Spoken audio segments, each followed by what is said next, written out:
7th grade, here we are with 6-3, scale drawings and scale models. If you would take a moment, pause your video, do your heading and 4 vocab words, and then come on back. The first vocab word is scale drawing, and the second is scale model. They are very similar. Scale drawing is a drawing that's done to scale, like a map, where a scale model is three-dimensional, like a model car. So they are both, scale models and scale drawings are both done in proportion with the actual item, but they are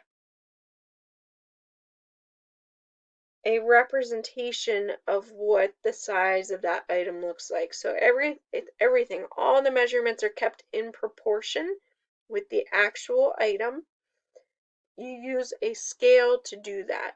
So a scale, next vocab word, a scale is a relationship between the actual measurement and the model or the drawing measurement.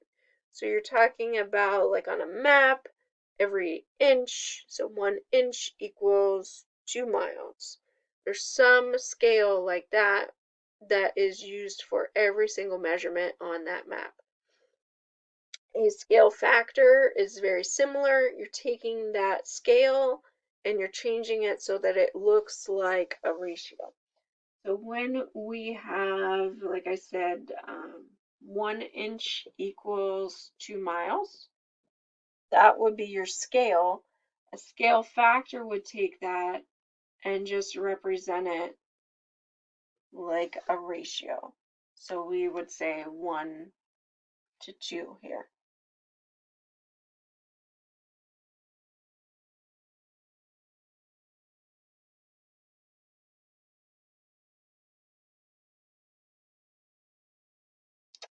All right, so going to the examples in your book, the first one is about a landscape plan, which is kind of like a drawing of a garden or a lawn. So in this case, the plans show a flower bed that is 6.5 inches wide. So the flower bed on the drawing is 6.5 inches wide.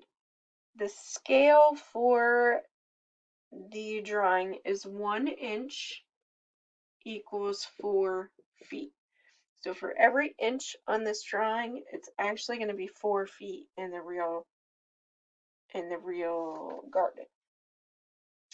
When we look at the problems here, they show us the scale set equivalent to our drawing. You're going to keep your inches on the top here.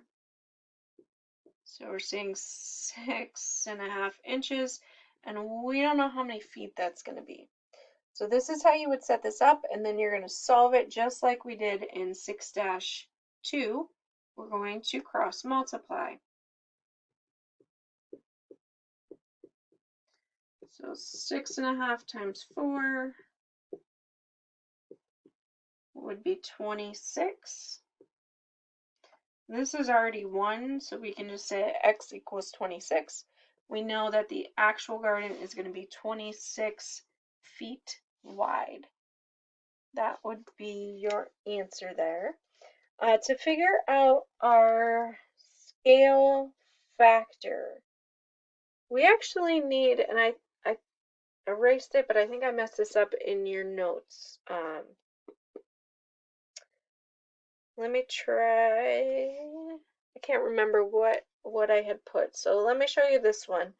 If we have 1 inch to 4 feet, that is our scale.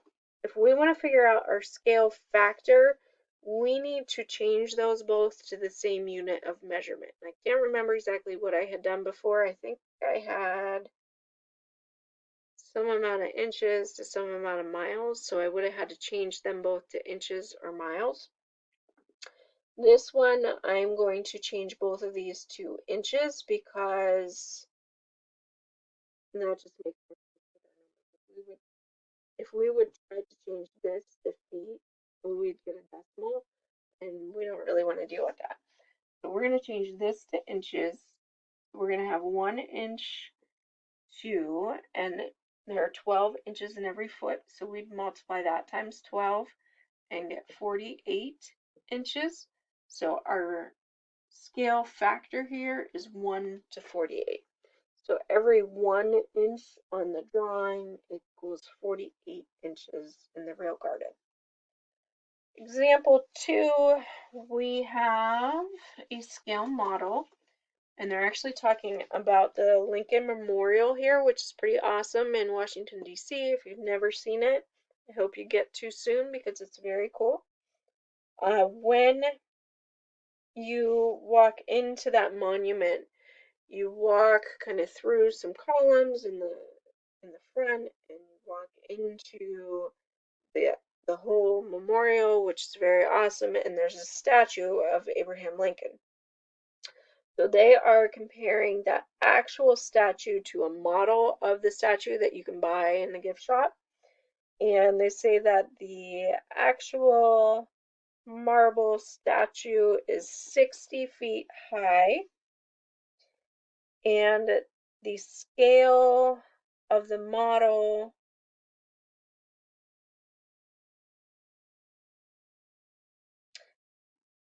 so hang on. The statue of Abraham Lincoln has a height of 60 feet.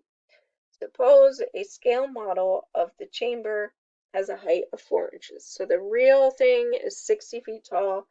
The scale model is 4 inches tall. What is the scale of the model? So they're trying to figure out what is that scale. So we're going to compare 4 inches to 60 feet. And we want to know what is the scale. So we're going to say 1 inches to x feet. And then we will do our famous cross multiplying. Divide by 4 and get 15 feet equals x. So our scale, excuse me, would be 1 inch equals 15 feet. 1 inch equals 15 feet. So I'm sure you've got by now this cross multiplying. It's a fabulous way to work with ratios and proportions when you are trying to solve for a number that you don't know.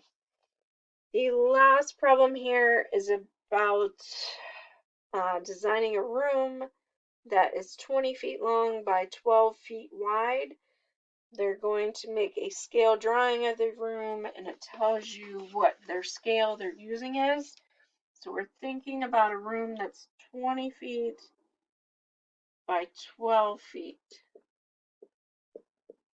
So just to give you a kind of a visual of what that looks like, it would be this. And they're saying that the scale that they're using is 1/4 of an inch, or 25 hundredths of an inch, is equal to 4 feet. So we're saying that. And then they are asking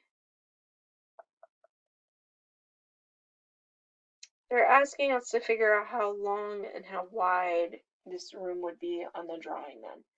So what we're going to do is take our scale that we have, we set it up like a ratio, 1/4 of an inch to 4 feet, and then we have the actual measurements. So we're going to plug those in where our 4 feet is because they're going to be in feet, and then we're going to say x inches because we don't know how big our drawing should be.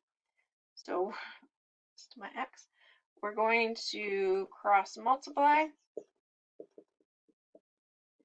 and then divide, and this works out to be 1 1/4 inches, and that is for the length of our room. Then we also had to figure out how big is our width going to be. So we would start out the same. You still have that 1/4 of an inch, oops, 1/4 of an inch to 4 feet. We're going to put 12 on the bottom this time. and x inches. And then again, we're going to cross multiply.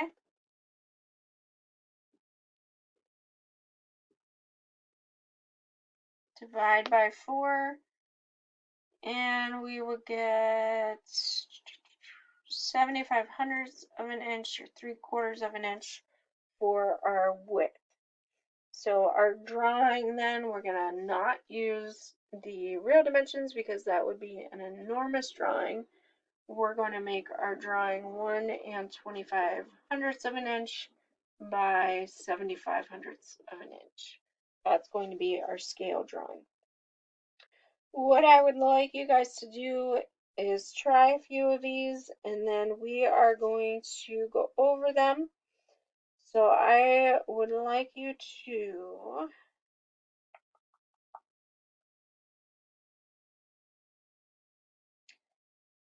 work on page 279. Page 279. I want you to work on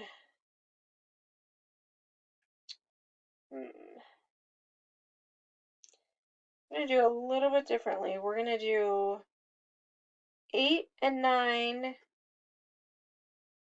So 8 and 9, and then 18 and 19. So 4 problems there, 8, 9, 18, and 19. I'll see you soon with that homework review. Take care.